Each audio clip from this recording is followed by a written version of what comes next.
पौराणिक काल में भगवान श्री राम के वंश में अयोध्या नगरी में एक चक्रवर्ती और प्रतापी राजा थे जिनका नाम हरिश्चंद्र था। ये अपने न्याय, सत्यनिष्ठा और ईमानदारी के लिए प्रसिद्ध थे। एक बार देवताओं ने इनकी परीक्षा ली। राजा ने स्वप्न देखा कि ऋषि विश्वामित्र को उन्होंने अपना समस्त राज्य दान कर दिया है। सुबह विश्वामित्र वास्तव में उनके द्वार पर आए और कहने लगे कि तुमने तो स्वप्न में मुझे अपना राज्य दान कर दिया है, अब ये राज्य मेरा है। राजा ने सत्यनिष्ठ व्रत का पालन करते हुए संपूर्ण राज्य विश्वामित्र को दान प्रदान कर दिया। दान के लिए दक्षिणा चुकाने हेतु राजा हरिश्चंद्र को पूर्व जन्म के कर्मफल के कारण पत्नी, बेटा और खुद को भी बेचना पड़ा। हरिश्चंद्र को एक डोम ने खरीद लिया जो शमशान भूमि में लोगों के दाह संस्कार का काम करवाता था। राजा एक चांडाल का दास बन गया। उसने उस चांडाल के यहाँ कफन लेने का काम किया, किंतु उसने इस आपत्ति के समय में भी सत्य का साथ नहीं छोड़ा। इसी प्रकार कई वर्ष बीत गए।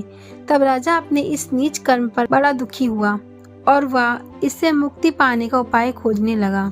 वह सदैव इसी चिंता में रहने लगा कि मैं क्या करूं, किस प्रकार इस नीच कर्म से मुक्ति पाऊं।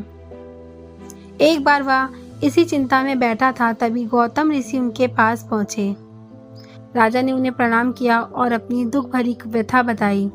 राजा की दुख भरी कहानी सुनकर महर्षि गौतम भी अत्यंत दुखी हुए और उन्होंने राजा से कहा, हे राजन, भादो माह के कृष्ण पक्ष की एकादशी का नाम अजया एकादशी है। तुम उस एकादशी का विधि पूर्वक व्रत करो और रात को जागरण करो। इससे तुम्हारा सभी पाप कष्ट भी नष्ट हो जाएंगे। महर्षि गौतम इतना कहकर अंतर्ध्यान हो गए। अजया एकादशी आने पर राजा हरिश्चंद्र ने महर्षि के कहे अनुसार विधि पूर्वक व्रत किया और रात्रि रात जागरण किया, जिसके प्रभाव से राजा के सभी पाप नष्ट हो गए। उसी समय स्वर्ग में नगाड़े बजने लगे और पुष्पों की वर्षा होने लगी। उन्होंने अपने सामने ब्रह्मा, विष्णु, महेश और देवेंद्र आदि देवताओं को खड़ा देख पाया। उन्होंने अपने मृतक पुत्र को जीवित और अपनी पत्नी को राजसी वस्त्र और आभूषणों से परिपूर्ण देखा। व्रत के प्रभाव से राजा को पुनः अपने राज्य की प्राप्ति हुई।